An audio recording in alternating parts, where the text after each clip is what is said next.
Ebitundu ebisinza okukosebwa n'enguudo embi mu DCMPG kuliko ebyalo mu ggombolola y'Ekiringente awasangibwa omugga Lutamaguzi baguno abantu bakaluubirira okugusomoka.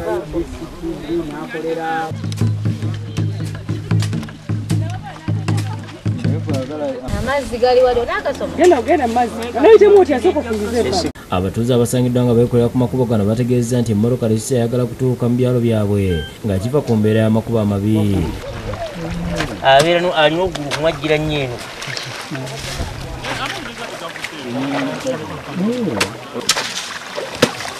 Mu dduuka ziweddeyo bamanyinjanga bagulana. Omusasi waffe ayiseeyo mu biseera bino eby'omusana kyokka ng'oyinza okulowooza nti budde bwa nkuba olw'amazzi agasalako ebitundu eby'enjawulo ne galemesa abantu okutambula.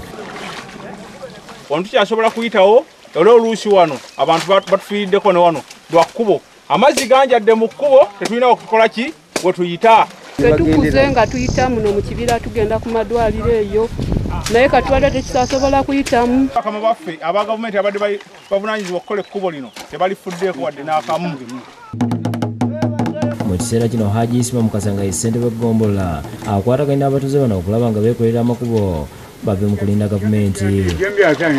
Tujja kugendera mu bisu engeri gye twagala kabaka waffe era lino lyekkubo lyetwagala bw'anaabanga gye okulambula Ekiringente mwajjanga okuyita. Omugga guno mutuufu gubadde mu mbeera mbi era kaakati tutandise okuguzza obujja.